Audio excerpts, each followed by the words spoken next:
What? I think that I fell harder than he did because I had written home and talked about him and described him and where he was from.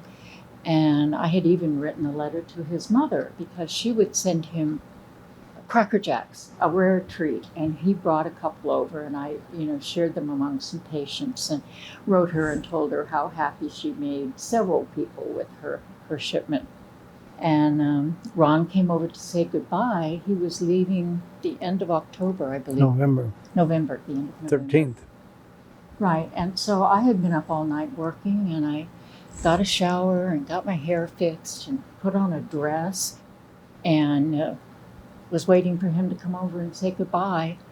And he came over and got out of the truck and shook my hand and said, "Well, it's been nice." Well, I had a head injury. Not at that point, but I thought, I'm not sure what just happened, but I must have been in another world than he was, so Well, that's just the way it goes. I got home in November.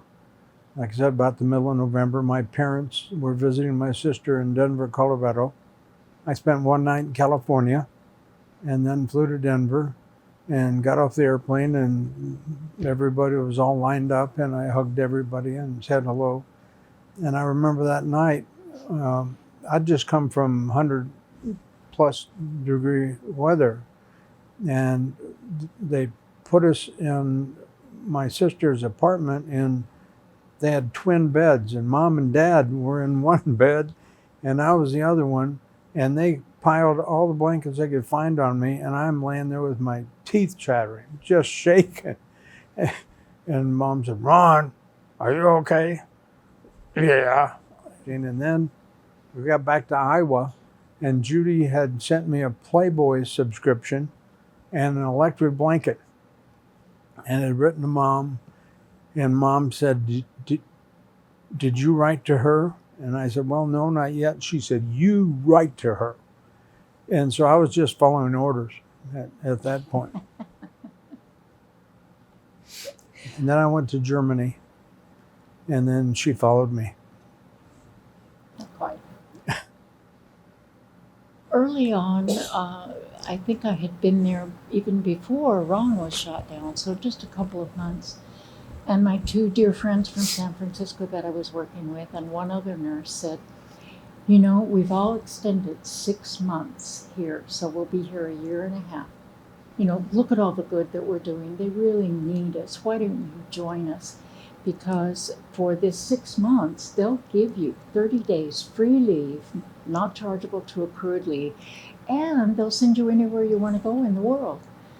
And I thought, that sounds like a pretty good deal. And I know I was still enthusiastic and hadn't totally lost my innocence and naivety yet. And so I signed up. But as the year came to an end, I realized that, though I was only 23 years old, I felt much, much older, and realized I didn't have an awful lot left to give. I hadn't been off the compound for any R&Rs. Every time I had asked for an R&R, we got busy, so I canceled and stayed. So I'd been there a year without a break. And I said, I think that I need to renege on this agreement because I don't think that I can be functioning another full 6 months the way I had this last year. And I was told repeatedly, "You're just tired. What you need is a break. You haven't been out of country, you haven't been off the compound. Take this break and you'll come back renewed." And it seemed as if everyone felt that way. So I said, "All right." And a friend from San Francisco and I took off and went to Germany on Pan Am #1 around the world. We stopped in Bangkok, and then we stopped in Beirut. At the airport, we stopped in India, finally made it to Germany, and we're just thrilled to be away in a new set of circumstances. We could get fresh milk for the first time in over a year, and those ice cubes were ever present. though we did have some ice at the hospital by then. It was just a breath of fresh air, and I thought maybe this will work. So we traveled from Germany. We went down into Italy and took trains and drove cars and ended up the last week of the month. We went back to Munich because that's where we had to catch the plane back to Bangkok and in Vietnam.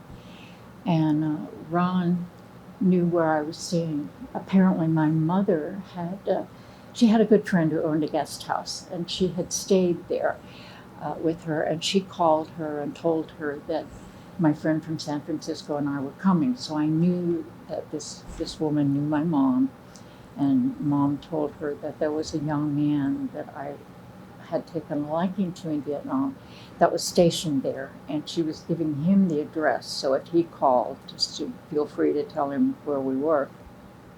And so Ron called and said, I'd like to fly down from Mannheim to Munich and bring you up here for a couple of days. And I talked to the friend I was with, and she said, yeah, I'm fine, go ahead. So he did. I went with him, and somehow we decided to get married in that 1 week.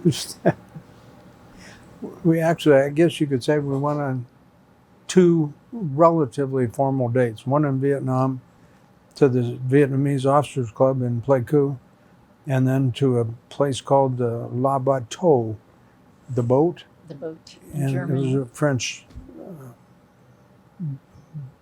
I don't know, bar Disco or at that point. disco I think is thing, what it yeah. was.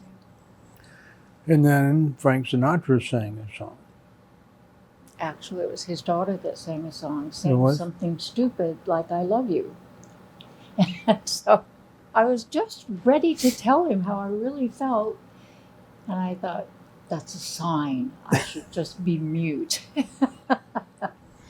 But later that evening we were talking, and he was working on a model airplane that he was building, and I was sitting on a couch in the BOQ, and he said, I've talked to my mom about getting married.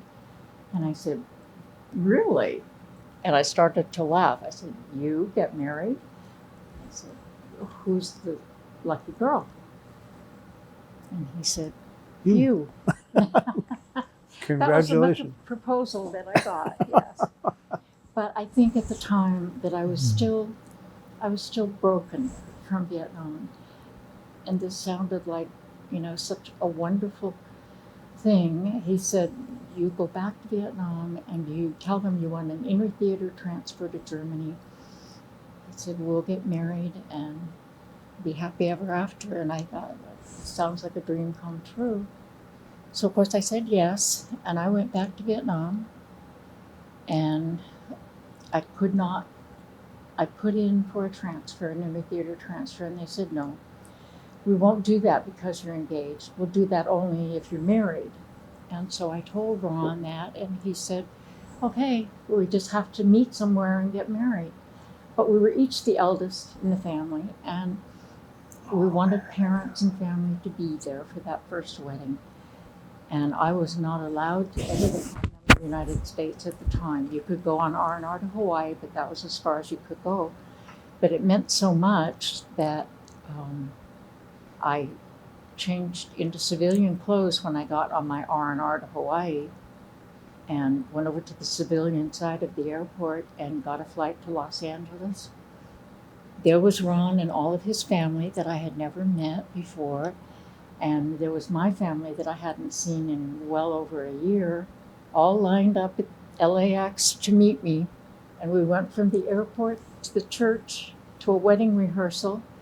I went to the bridal salon in our little hometown and tried on a couple of dresses my sisters had put aside for me. Luckily, I didn't need any alterations on one of them, so that was set.